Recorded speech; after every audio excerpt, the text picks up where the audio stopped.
नमस्कार, स्वदेश न्यूज की खास पेशकश में आप सभी का स्वागत है। मैं हूं आपके साथ भागीरथ साहू। छत्तीसगढ़ विधानसभा चुनाव में अब सियासी उबाल आने लगा है। आरोप प्रत्यारोप के साथ ही अब चुनावी बिसात पर सधे कदमों से चाल चले जा रहे हैं। 23 के रण में कोई कोर कसर नहीं रहे, इस बात की चिंता भी दोनों दल कर रहे हैं। भाजपा ने जुलाई में पीएम नरेंद्र मोदी की बड़ी सभा आयोजित कर चुनावी बिगुल फूंक दिया था और अब कांग्रेस पीएम मोदी की जहां सभा हुई है वहां कांग्रेस सांसद राहुल गांधी एक भव्य सभा कराने की तैयारी में है। राहुल गांधी की एक बड़ी सभा 2 सितंबर को होगी। इसके बाद 8 सितंबर को कांग्रेस के राष्ट्रीय अध्यक्ष मल्लिकार्जुन खड़गे की सभा होगी। सीएम भूपेश बघेल खुद इस सभा को ऐतिहासिक बनाने के लिए निगरानी कर रहे हैं ताकि राहुल गांधी के माध्यम से उपजी सहानुभूति को पूरे प्रदेश में भुनाया जाए। जबकि भाजपा का कहना है कि इसके पहले भी राहुल की सभा छत्तीसगढ़ में हो चुकी है और कोई खास फर्क नहीं पड़ने वाला। लेकिन कांग्रेस इस सभा के माध्यम से प्रदेश में विधानसभा चुनाव का आगाज करने को तैयार है। इस तरह भाजपा और कांग्रेस दिग्गज नेताओं की सभा के जरिए एक दूसरे को चुनाव के पहले मात देने में जुट गए हैं। अब देखना होगा कि दोनों दलों के बीच चुनाव के पहले चल रही शहमात के खेल में किसे कितना सियासी फायदा होता है। वैसे भी सियासत तो फायदे और नुकसान का आकलन करके ही होता है और सियासत का गणित इसी जोड़ घटाने में होता है। छत्तीसगढ़ की इसी गुणा भाग पर बात करेंगे, उसके पहले सुन लेते हैं कुछ बयान। 2 सितंबर को जो मेला ग्राउंड है उसमें वो आ रहे हैं। युवा सम्मेलन रहेगा। युवाओं का के साथ जो राजीव युवा मितान क्लब है और जितने भी युवा साथी हैं, चाहे युवा किसान हो, वो सब लोगों से की सभा होगी और बड़ी सभा होगी और उसमें राहुल जी आ रहे हैं। अब ऐसा है कि खड़गे जी की सभा को तो कोई सुना नहीं, आप लोग भी देखे होंगे, तो उनके आने जाने से कोई फर्क पड़ेगा नहीं और कांग्रेसी लोग भी उनके लिए कोई तैयारी करते नहीं, उनको नेता मानते नहीं। और राहुल गांधी जी की सभा को कांग्रेसी लोग करेंगे तो उससे क्या फर्क पड़ना, इससे पहले कई बार सभा हो चुकी। 2 सितंबर तो सुना आपने मुख्यमंत्री भूपेश बघेल का बयान और बीजेपी नेता का बयान कि किस तरह से जो सभा होने वाले इसको लेकर जानकारी दे रहे थे। चलिए इसी खास मुद्दे पर हम चर्चा करते हैं। चर्चा करने के लिए जो मेहमान हमारे साथ मौजूद हैं मैं उनका आप लोगों से तारुफ करा देता हूं। हमारे साथ हैं सत्य प्रकाश सिंह, मीडिया पैनलिस्ट कांग्रेस से, और मीडिया पैनलिस्ट बीजेपी से राहुल टिकारिया जी। बहुत बहुत स्वागत है आप दोनों मेहमानों का। सबसे पहले सत्य प्रकाश सिंह, जिस तरह से अब 2 सितंबर को राहुल गांधी की सभा होने वाली है और ये वही जगह है जहां पर कुछ महीने पहले प्रधानमंत्री नरेंद्र मोदी ने जनसभा की थी और कहीं ना कहीं बीजेपी की तरफ से एक चुनावी अभियान की शुरुआत हो गई थी। अब ये 2 सितंबर एक तो कितना अहम है क्योंकि बीजेपी के नेता कह रहे हैं कि कोई फर्क नहीं पड़ने वाला, राहुल गांधी पहले भी आ चुके हैं, ज्यादा कुछ फर्क पड़ने वाला नहीं है। देखिए भागीरथ जी, सबसे पहले तो बोलूंगा कि बीजेपी वालों को पिछले 70 साल नेहरू जी, गांधी जी, गांधी परिवार, ये दिमाग से निकलता नहीं है क्योंकि उनको मालूम है कि उनकी हालत क्या हो जाती है जब उनका नाम आता है। भारत जोड़ो यात्रा ने दिखा दिया कि जनता का समर्थन किनके साथ है। देखिए, मैं बोलूंगा राहुल गांधी जी की जो सभा हो रही है और जैसे उसमें एक छत्तीसगढ़ जनता से बात करेंगे, वो युवाओं से बात करेंगे, किसानों से बात करेंगे, महिलाओं से बात करेंगे, क्यों बात करेंगे और क्यों जनता आएगी। देखिए, मैं छोटी सी बात बस बोलूंगा, क्योंकि आज जो हालात है उसके तहत जनता को मालूम है कि उनकी आवाज अगर कोई उठा पा रहा है या उठा रहा है वो है राहुल गांधी। एक विश्वास अगर किसी में जगह है तो वो है राहुल गांधी। एक ऐसा व्यक्ति जो हमारे लिए लड़ रहा है केंद्र सरकार से, मोदी जी के खिलाफ लड़ रहा है, हमारे लिए वो अपने सदस्यता तक हो चुका है, उसके बाद उससे हिम्मत नहीं आ रही, उसका नाम है राहुल गांधी। इसकी वजह से जनता के अंदर एक आस है कि एक ही व्यक्ति है जो हमारे लिए लड़ रहा है। सत्य प्रकाश जी, यही राहुल गांधी 2000 यही मैं बता रहा हूं। सत्य प्रकाश जी, यही राहुल गांधी 2014 के लोकसभा चुनाव के पहले भी चुनावी भाषण दे रहे थे। यही राहुल गांधी 2019 के पहले भी लोकसभा चुनाव से पहले चुनावी सभाएं कर रहे थे और कहीं ना कहीं ये था उस वक्त भी, अगर जीतती है कांग्रेस, अगर सत्ता पे आती है कांग्रेस या उसके गठबंधन के साथ, तो राहुल गांधी प्रधानमंत्री बनेंगे। उसके पहले 2 चुनाव हो चुके थे, राहुल गांधी उस वक्त भी थे, आज भी हैं, लगातार चुनावी सभाएं कर रहे हैं। आगे वही मैं बोल रहा हूँ कि देखिए, भारत जोड़ो यात्रा और उसके तहत कर्नाटक में क्या हुआ, हिमाचल में क्या हुआ, और सबसे बड़ी बात, जैसे मैं बोल रहा हूँ, राहुल गांधी की तरफ आज से क्यों जनता देखती है। अगर हमने लोकसभा चुनाव में हार मानी उन्होंने और इस्तीफा दिया, इनके अमित शाह जी ने इस्तीफा दे दिया कर्नाटक हार के बाद, जेपी नड्डा जी ने इस्तीफा दे दिया क्या, हिमाचल हार के बाद दे दिया क्या, छत्तीसगढ़ में इतनी बुरी तरह आ रहे हैं, उसके बाद अमित शाह जी उस समय राष्ट्रीय अध्यक्ष उन्होंने इस्तीफा दे दिया क्या। तो ये राहुल गांधी जी वो अगर हारते हैं तो वो अपनी जिम्मेवारी लेते हैं, और ये अगर जीतते हैं तो वो अपनी जिम्मेवारी नहीं लेते मोदी जी जैसे, वो ये बोलते हैं कि कार्यकर्ताओं की जीत है। तो ये फर्क है मोदी जी, भाजपा और हमारे राहुल गांधी जी और कांग्रेस पार्टी में। देखिए यही मैं बार बार बोल रहा हूँ कि राहुल गांधी जी गांधी परिवार से, नेहरू जी का नाम आते हैं, इनको तकलीफ इसलिए होती है क्योंकि इनको मालूम है कि जनता आज भी उसी गांधी परिवार के साथ है, उसी राहुल गांधी जी के साथ है, उन्हीं का समर्थन है, उनको एक आज जग रहा है, उनको एक आज दिख रहा है। आप देखिए अब अगर आप आम जनता के जाकर पूछेगा कि आपको मोदी जी चाहिए कि राहुल गांधी, तो वो बताएगा आपको। छत्तीसगढ़ में भी आप पूछ लीजिए ना, आप छत्तीसगढ़ में बात कीजिए तो आपको दिखेगा कि यहाँ पे क्या हो रहा है, भूपेश बघेल चाहिए कि राहुल गांधी की मोदी, आपको सबके सामने दिख जाएगा। यहाँ पे जो हालात है उसके तहत और बुरी तरह सबको जनता को पता चल गया है कि मोदी जी ने क्या कर रहे हैं, कि हमारे लिए क्या नहीं किया है, हमारे लिए क्या किया है, सब पोल खुल चुका है। देखिए पहले के 9 साल की मैं बात करूं, रोहन टिकैत जी यहाँ बैठे हुए, अगर कोई ऐसी योजना, ऐसी जन कल्याण योजना जो जनता के लिए कुछ काम की होगी 9 साल में, एक भी योजना ऐसी नहीं है जिससे उनका भला हुआ हो। बल्कि महंगाई, आप उसका पेट्रोल डीजल की बात करिए, 2 करोड़ रोजगार की बात कर लिए, काला धन की बात कर लिए, हर चुनावी वादा उन्होंने किया, और सिर्फ जुमलेबाजी। यहाँ तक कि अमित शाह जी ने तो बोल ही दिया था कि वो जुमला था।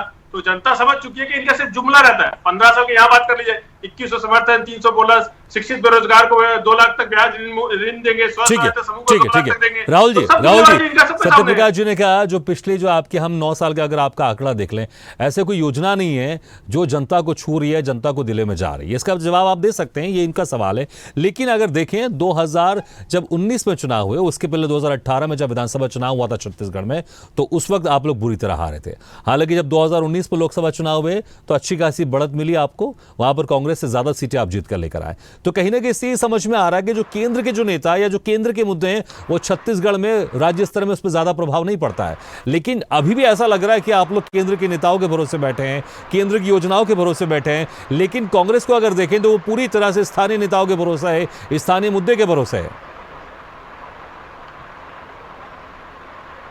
जो कह रहे हैं कि हमारी हार हुई 2018 में, हम नहीं मानते हैं कि हम विपक्ष में आ जाए हैं और हमारी हार बुरी तरीके से हुई, क्योंकि 15 साल हम जनता की सेवा में रहे, छत्तीसगढ़ में सरकार में रहे।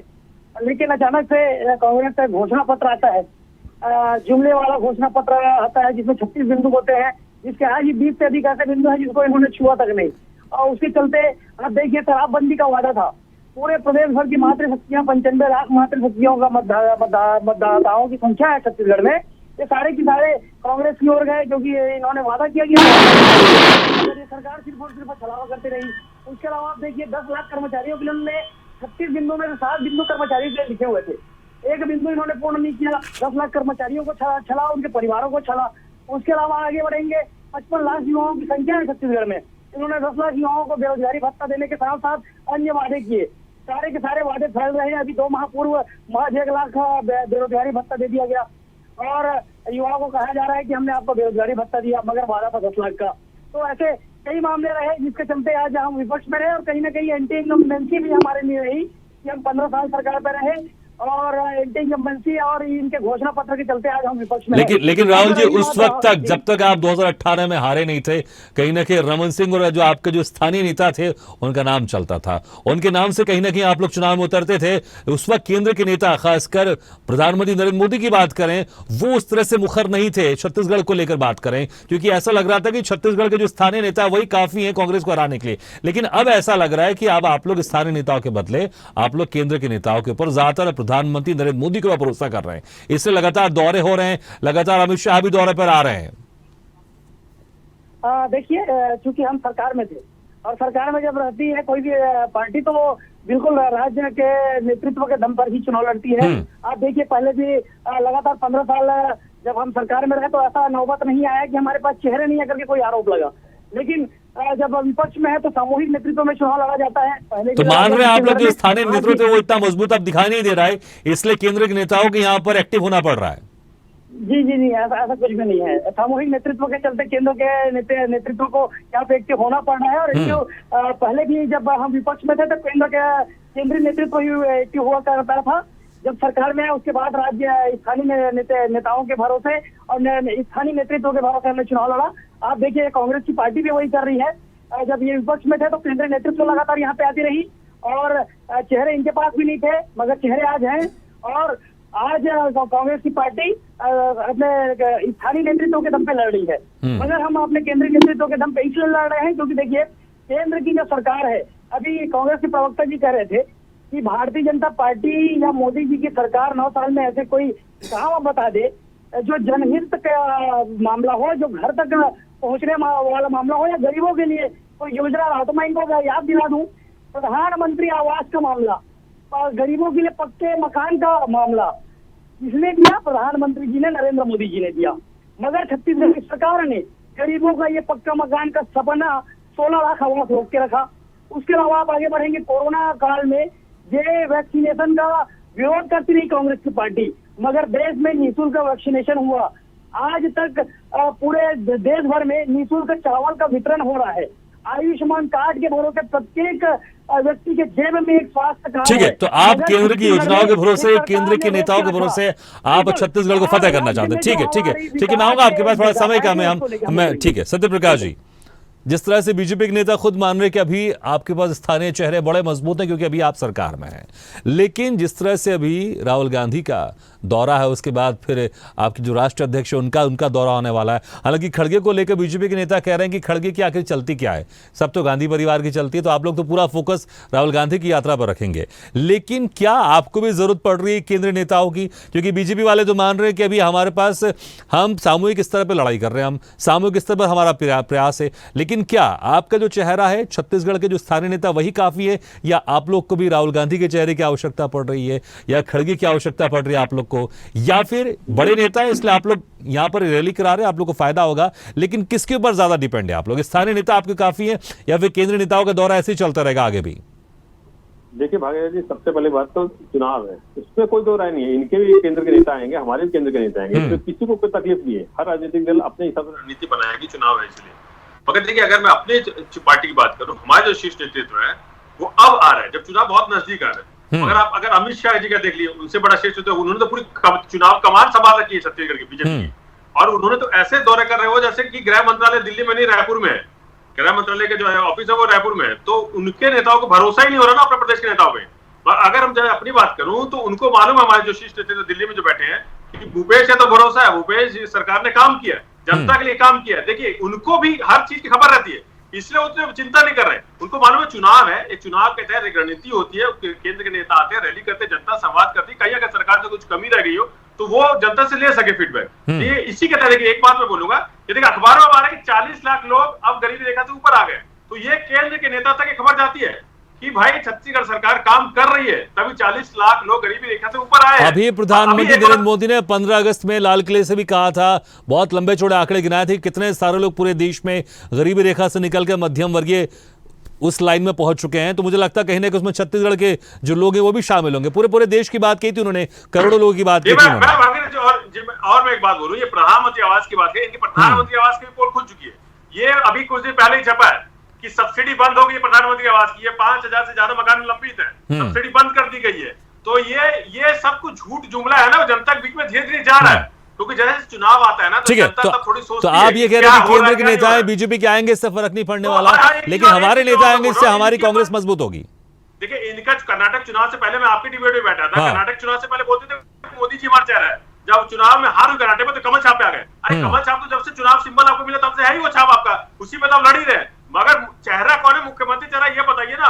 और देखिए, मैं एक बात बोलूंगा भागीरथ जी, हमारा तो इतिहास रहा है कि हमारा तो चुनाव होने के बाद विधायकों की बैठक होती है, उसके बाद नेता तय होता है। मगर ये इन्होंने, मेरे को ऐसा लगता है, एक रीति नीति बनाई थी कि चेहरा लेके आते हैं। अब हरियाणा बात कर लीजिए, यूपी बात कर लीजिए, छत्तीसगढ़ की बात कर लीजिए, एमपी की बात कर लीजिए, तो इनकी तो रीति नीति ऐसी रही है। अब झारखंड के पहले की बात कर लीजिए, तो मगर जब इनको मालूम है कि यहाँ पे समन्वयक नहीं बैठ रहा है, प्रदेश के नेताओं में है ही नहीं। आपने वो वीडियो देखा होगा, मोदी जी आए थे, राजेश कोंडे जी कहाँ बारिश में बैठे हुए थे, वो किसी छुपा हुआ नहीं है, क्यों उतनी दूर बारिश है। नहीं, नाराजगी तो आपकी पार्टी में देखने को मिली।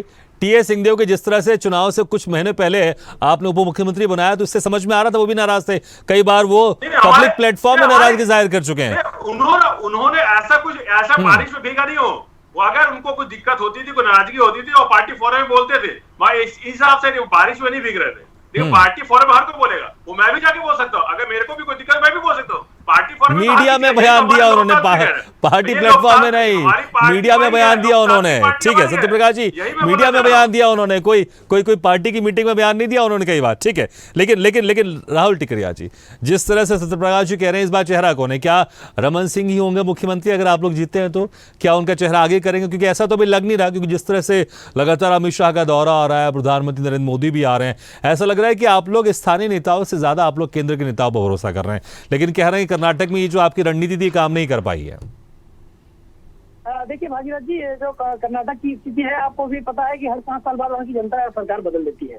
और रही बात जिस प्रकार से छत्तीसगढ़ में चेहरे की बात कर रहे हैं, डॉक्टर रमन सिंह जी की बात कर रहे हैं, बिल्कुल डॉक्टर रमन सिंह जी के सरकार में हम कंटिन्यू 15 साल छत्तीसगढ़ की जनता के बीच में काम किए और भारतीय जनता पार्टी को यहाँ की जनता ने लगातार 3 कार्यकाल सेवा का अवसर दिया। और रही बात जिस प्रकार से चेहरे की बात आप कर रहे हैं, तो हमारे प्रदेश प्रभारी ओम माथुर जी ने स्पष्ट कह दिया है कि हम सामूहिक नेतृत्व में चुनाव लड़ेंगे और प्रत्येक कार्यकर्ता भारतीय जनता पार्टी के लिए मुख्यमंत्री का चेहरा हो सकता है और ये जो भी निर्णय होगा विधायक दल चुनाव के बाद तय करेगा। अब रही बात, अभी सत्य प्रकाश जी कह रहे थे और आप भी कह रहे थे टीएस सिंहदेव जी वाले विषय में। अभी सत्य प्रकाश जी एक पेपर कटिंग दिखाया और उन्होंने कहा कि इनकी पोल खुल चुकी है कि प्रधानमंत्री आवास भारतीय जनता पार्टी के कारण से रुकी हुई है। मैं आपको बता दूं, शायद इनको ध्यान नहीं है, जब टीएस सिंहदेव जी ने पंचायती राज मंत्रालय से इस्तीफा दिया, उस पत्र में स्पष्ट 8.5 लाख आवास का जिक्र था। उन्होंने कहा कि मैं गरीब के जो पक्के मकान के सपने हैं उसे मेरे मंत्रालय के नाम से रोक दिया गया है।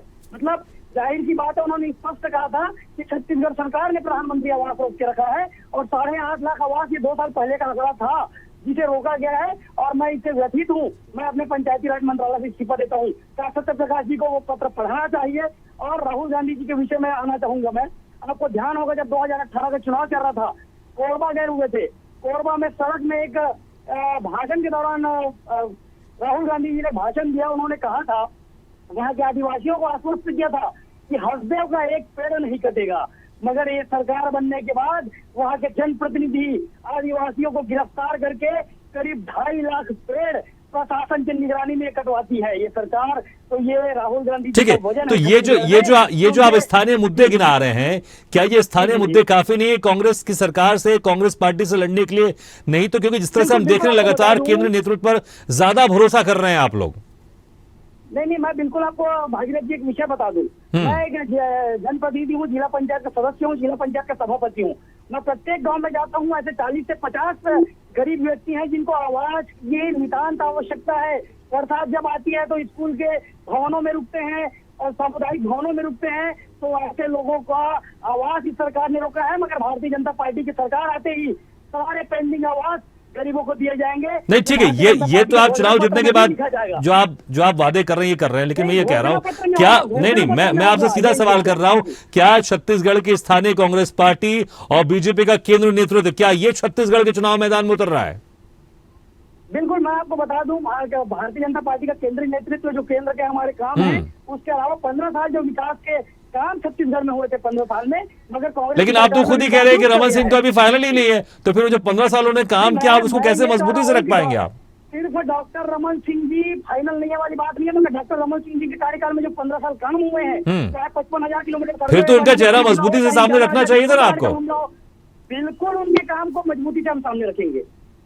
ठीक है सत्य प्रकाश जी, डॉक्टर रमन सिंह का चेहरा अब फाइनल नहीं है मुख्यमंत्री के लिए, लेकिन उनके चेहरा मजबूती से सामने रखेंगे, क्योंकि कहीं ना कहीं थोड़े पशुपेश दिखाई दे रहे हैं। लेकिन आप तो क्लियर हैं, या फिर अभी भी यहाँ पे डाउट है कि भूपेश बघेल दोबारा मुख्यमंत्री बनेंगे या फिर चुनाव जीतने के बाद आप लोग तय करेंगे, जैसे आप लोग हर बार कहते हैं? सिंह जी 15 साल इनको रसमलाई खिला तो अच्छे लग रहे थे, आज जब बेचारे विपक्ष में है तो उनको पसंद नहीं आ रहा है और मुरली मनोहर जोशी और लाल कृष्ण आडवाणी बनाने की तैयारी में बैठे हुए भाजपा लोग। देखिए हमारी अगर मैं बात करूं, हमारी तो शैलजा जी भी बोल चुकी है, बड़े नेता भी बोल चुके हैं कि भूपेश बघेल जी ही मुख्यमंत्री बनेंगे और बनेंगे ही। चुनाव जो हम 75+ के साथ जाएंगे, क्योंकि देखिए जनता को मालूम है विकास क्या होता है। ठीक है, चलिए एक समय कम है। राहुल गांधी की 2 सितंबर को सभा है, क्या कुछ किसी तरह की कोई खास सौगात दे सकते हैं छत्तीसगढ़ की जनता को वो?